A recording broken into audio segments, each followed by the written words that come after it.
नमस्कार दोस्तों, मेरा नाम है प्रमोद कुमार और आज बात करते हैं हम कल जो इंडी गठबंधन की जो मीटिंग हुई थी उसमें क्या हुआ, किस प्रकार से उस मीटिंग का प्रारूप बनाया गया। ममता बनर्जी ने खड़गे जी का नाम अनाउंस कर दिया कि गठबंधन का जो नेता होगा वह खड़गे जी होगा।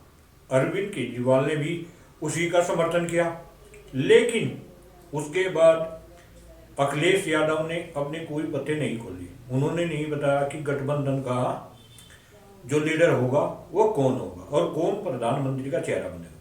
यह तो बात खड़गे ने भी कह दी है कि चुनाव के बाद ही पीएम का चेहरा हम नियुक्त करेंगे, परंतु उधर नीतीश कुमार जी जो पीएम की रेस में हैं वह देख रहे हैं कि इसका नंबर घोषित हो। उनके समर्थनों ने पीएम के लिए अपने पोस्टर लगा दिए, लेकिन यूपी में ऐसा नहीं हुआ कि अखिलेश के समर्थक जो भी समर्थक हैं उन्होंने पीएम के लिए अखिलेश का चेहरा आगे किया है। यह सभी क्षेत्रीय पार्टी है। अखिलेश का जो जनाधार है वो यूपी में है और नीतीश कुमार का जनाधार केवल बिहार के अंदर है। कांग्रेस यूपी में लगभग सिमट चुकी है, उसका कोई जनाधार नहीं है। मुश्किल से एक या दो लोकसभा के मेंबर यूपी से आते हैं, पिछली बार तो एक ही आया। इसी तरह से बिहार में भी कांग्रेस का कोई ज़्यादा प्रभाव नहीं है। बात करते हैं पश्चिम बंगाल की। पश्चिम बंगाल में वहाँ पर लेफ्ट और ममता बनर्जी है।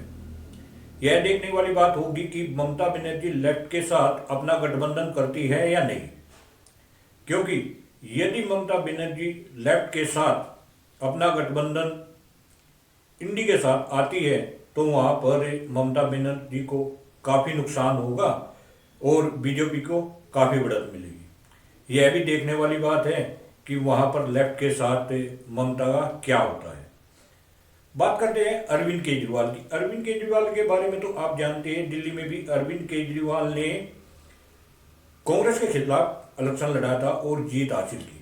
इसी प्रकार से अरविंद केजरीवाल जी ने पंजाब में भी कांग्रेस की सरकार को ही हटाया था। लेकिन यदि हम यहाँ के लोकल नेताओं की बात करते हैं तो वह गठबंधन के लिए तैयार नहीं है और उनका कहना है कि हम पंजाब और दिल्ली में कांग्रेस साथ कोई गठबंधन नहीं करेंगे, हम अलग से चुनाव लड़ेंगे। इसी तरह से सभी पार्टियों का अभी चल ही रहा है इंडी गठबंधन का क्या होगा। लेकिन जिस तरह से इंडी गठबंधन ने कल लोकसभा के अंदर और राज्यसभा के अंदर किस तरह से शर्मनाक हरकत की है, यह सभी आप लोगों ने देखा ही होगा। जिस तरह से उपराष्ट्रपति का सदन के बाहर सीढ़ियों पर बैठकर मजाक बनाया जा रहा था और राहुल गांधी जिसे कांग्रेस पीएम पद के लिए अपना उम्मीदवार घोषित कर रही है, वह वहाँ खड़े हुए एक सड़क छाप की तरह वहाँ पर वीडियो बना रहे थे। यह बात मैं नहीं कह रहा हूँ, यह बात आचार्य प्रमोद कृष्ण जी ने की है।